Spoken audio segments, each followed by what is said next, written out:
আমার যে প্রাপ্য অধিকার বা জনগণের যে প্রাপ্য অধিকার সেটা যদি নিশ্চিত না করেন, তাহলে কিন্তু ভবিষ্যতে আপনাদের বৈধতা নিয়ে প্রশ্ন করার সুযোগ আমার থেকে যাবে। দৈনন্দিন যে সেবাগুলো রয়েছে সেই সেবাগুলোকে আমাদের তত্ত্বাবধানে চালু করা হবে, কিন্তু এর বাইরে অন্য কোনো বিভাগ বা অন্য কোনো উন্নয়নমূলক কর্মকাণ্ডের জন্য যারা এখানে আছেন তারা অফিস করতে পারবে না। আমরা আজকে নতুন করে আন্দোলন বিরতিহীনভাবে আমরা অবস্থান কর্মসূচির ঘোষণা দিচ্ছি। নগর ভবনে আমরা জনগণকে নিয়ে অবস্থান করব। এখানে আপনারা যদি মনে করে থাকেন যে দেখি না কি হয়, ওরা কয়দিন করে এমনি এমনি আন্দোলন থেমে যাবে, তাহলে আপনারা বোকার স্বর্গে বাস করছেন, অত্যন্ত ভুল জায়গায় আপনারা রয়েছেন। আমি আবারও আপনাদেরকে বিনীতভাবে অনুরোধ জানাবো যে নগরবাসীর দুর্ভোগের কথা চিন্তা করে হলেও আপনারা দ্রুততম সময়ে এটা সুরাহা করেন। আমরাও চাই এটার একটা সুরাহা করে একটা যৌক্তিক পরিণতি এটার করতে। এখন যেভাবে রয়েছে, যে অবস্থায় রয়েছে, এই অবস্থা থেকে আসলে কোনোভাবে আমরা ফেরত যাওয়ার কোনো পর্যায়ে নেই, কোনোভাবে আন্দোলন থামানোর কোনো সুযোগ নেই। আমরা আজকে নতুন করে আন্দোলন বিরতিহীনভাবে আমরা অবস্থান কর্মসূচির ঘোষণা দিচ্ছি। নগর ভবনে আমরা জনগণকে নিয়ে অবস্থান করব। আজকে প্রথম দিন, আপনারা জানেন যে ঐতিহাসিক বৈঠক হয়েছে, ছুটির পরে প্রথম কার্যদিবস, তাই আমরা বেশি লোক সমাগম করে এখানে একটা এটা করতে চাই নাই। আমরা চেয়েছি যে সরকারের প্রতি আমরা আহ্বান জানাতে চাই যে আপনারা আদালতের, সর্বোচ্চ আদালতের, নির্বাচন কমিশনের এবং জনগণের রায়কে আপনারা সেটাকে কার্যকর করুন। এটা কি ধরনের উদাহরণ আপনারা রেখে যাচ্ছেন? এটা তো আপনাদের জন্য কি কোনো ভালো কোনো উদাহরণ হচ্ছে কিনা? এবং আমার জন্যও এটা কষ্টকর যে আমি জনগণের জন্য দুর্ভোগের সৃষ্টি আমার করতে হচ্ছে, কিন্তু এটার একটা কারণ রয়েছে এবং সেই কারণটা হলো যে আমরা যদি এখান থেকে পেছনে ফিরে যাই তাহলে পরে একটা গণতন্ত্রের জন্য একটা আঘাত হিসাবে এই উদাহরণ সৃষ্টি হবে, যেটা আমরা কোনোভাবেই আমরা হতে দিতে পারি না।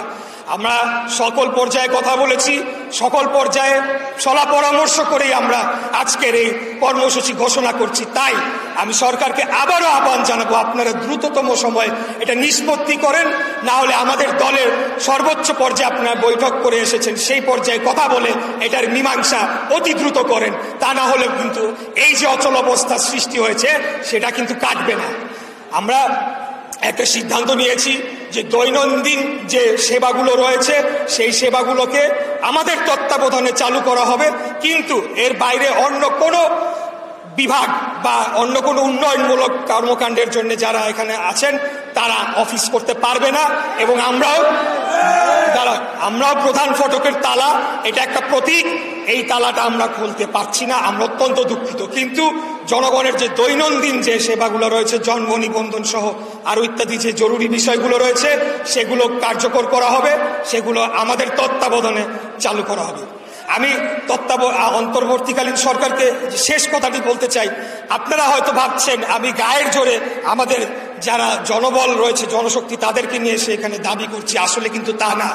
আপনারা ভুলে যাচ্ছেন আইনি যদি কোনো একটা বিষয় থাকে, আইনি যদি কোনো অধিকার থাকে, মেয়র ইলেক্ট অর্থাৎ নির্বাচিত মেয়র হিসাবে আমাকে আপনারা কোনোভাবে এখানে আপনারা চাইলে এখানে মুছে ফেলতে পারবেন না, বরঞ্চ ভবিষ্যতে আপনাদেরকে কিন্তু এই যে শপথ ভঙ্গ, সংবিধান ভঙ্গ, দায়িত্ব অবহেলা, মন্ত্রণালয়ের নিষ্ক্রিয়তা এবং সর্বোপরি জনগণের ভোটের অধিকার, যারা আমাকে ভোট দিয়েছিল তাদের অধিকারকে আপনারা বিঘ্ন করেছেন, তাদের রহিত করেছেন, সেটার জন্য আপনাদেরকে আইনি মোকাবেলা বা আইনি চ্যালেঞ্জের মুখোমুখি হতে পারে ভবিষ্যতে। কিন্তু আমরা সেই ধরনের কোনো পদক্ষেপ নিতে চাই না।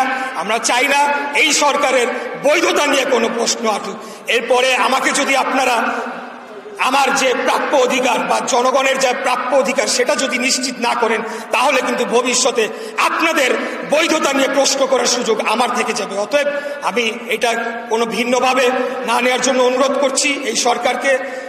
আবারও অনুরোধ জানাচ্ছি, আপনারা দ্রুততম সময়টা নিষ্পত্তি করেন, যেই সকল পর্যায়ে আপনাদের কথা বলা দরকার আপনারা কথা বলেন, কথা বলে আপনারা এই শপথ গ্রহণ অনুষ্ঠানটি দ্রুততম সময় কার্যকর করেন, তাহলে এই অচল অবস্থা কেটে যাবে এবং একটা সৌহার্দ্যপূর্ণ পরিবেশ তৈরি হবে, যেই পরিবেশে আমরা সকল গণতন্ত্রী মনা রাজনৈতিক দল একসাথে আমরা কাঁধে কাঁধ মিলিয়ে আমাদের মধ্যে যত মত পার্থক্যই থাকুক না কেন আমরা একটা সুষ্ঠু, সঠিক, অবাধ, গ্রহণযোগ্য, অংশগ্রহণমূলক নির্বাচনের মাধ্যমে জনগণের কাছে রাষ্ট্র ক্ষমতা হস্তান্তর করব। সেই নির্বাচনে জনগণ যাকেই ভোট দিবে, যেই দলকে রাষ্ট্র ক্ষমতা আনবে, তারাই রাষ্ট্র পরিচালনা করবে।